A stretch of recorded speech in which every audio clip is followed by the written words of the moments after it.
সুপ্রিয় দর্শক, আসসালামু আলাইকুম। আমার এই শাকের তরকারিটা দেখতে যেরকম কালারফুল, খেতে কিন্তু অসাধারণ মজা হয়েছে। এরকম একটা শাকের তরকারি হলে ভাত খেতে আর কিছুই লাগবে না। মাছ মাংসকে বলবে তুই দূরে থাক, আমি শাক দিয়ে খেয়ে উঠি। এই পর্যায়ে চুলার উপর একটা হাঁড়ি দিচ্ছি, এখানে হাফ কাপ পরিমাণ রান্নার তেল ডালে দিয়েছি। তারপরে এখানে কাঁচামরিচের পেঁয়াজ কুচি কাটে নিচ্ছি। এবার এখানে 4-5টা কাঁচামরিচ ফালি হালাই দিচ্ছি। তারপরে 1 মুঠ পরিমাণ পেঁয়াজ কুচি দিচ্ছি। দিবার পর এইগুলোকে কিছুক্ষণ নেড়ে চেড়ে ভেজে নিব। বন্ধুরা, আমার ভিডিওটা ভালো লাগলে একটি লাইক দিয়ে আমার ভিডিওর সাথে সংযুক্ত থাকবেন। তারপরে একটি সাবস্ক্রাইব করে পাশে থাকা অল বাটনে প্রেস করে রাখবেন। আমি যখনই ভিডিও ছাড়ব নোটিফিকেশনে পেয়ে যাবেন। এই পর্যায়ে এখানে 1.5 চামচ পরিমাণ আমি রসুন বাটা দিচ্ছি। রসুন বাটাগুলো কিছুক্ষণ ভেজে নেওয়ার পরে এবার দিয়ে দিব এখানে 1 চামচ পরিমাণ হলুদের গুঁড়া। তারপরে দিয়ে দিব এখানে 1 চামচ পরিমাণ লাল মরিচের গুঁড়া। মরিচটা মোট আমি 2 চামচ দিচ্ছি। শাকের মধ্যে জালটা একটু বেশি হলে শাকটা খেতে কিন্তু অনেকটাই ভালো লাগবে। এরপর যেখানে দিয়ে দিচ্ছে হাফ চামচ পরিমাণ ধনিয়া গুঁড়া।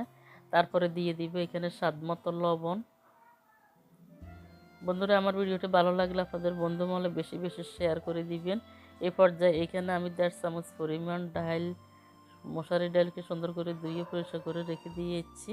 এর আগে মশলাগুলোকে সুন্দর করে নেড়েচেড়ে মিশিয়ে নিয়েছি। ডালগুলো একদম ফাটা ফাটা হয়ে গেছে। এবার আমি মশলার মধ্যে ঢেলে দিয়েছি। দেওয়ার পরে নেড়েচেড়ে আমি ডালগুলোকে কতক্ষণ কষিয়ে নিব। এদিকে আমি 2 মুঠা কলমি শাক নিয়েছি। এইগুলোকে আমি সুন্দর করে কেটে বেছে ধুয়ে একটি জালের মধ্যে রেখে দিয়েছি।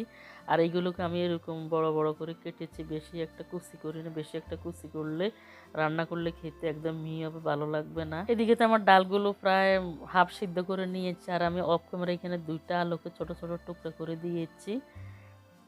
শাকের সাথে এরকম ছোট ছোট করে কেটে আলুটা রান্না করলে কিন্তু শাকগুলো খেতে অনেক মজা লাগবে। মাছ মাংস রান্না করলে এগুলো খেতে ইচ্ছা করবে না। সবগুলো শাক দেওয়ার হরে এবার আমি ঢাকনা দিয়ে এগুলোকে কতক্ষণ রান্না করে নেব, যাতে নরম হয়ে যায়। নরম হয়ে গেলে নাড়তে ছাড়তে কিন্তু অনেক সুবিধা হয়। দেখতে পাচ্ছেন অনেকাংশ কমে গেছে।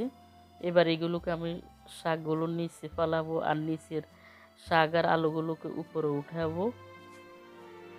যারা কখনো এরকম শাক রান্না করে খান নাই, আমার রেসিপিটা দেখে কলমি শাকগুলোকে এভাবে রান্না করে খাবেন। আর খেয়ে কতটাই মজা হয়েছে আমার কমেন্টস করে জানাবেন।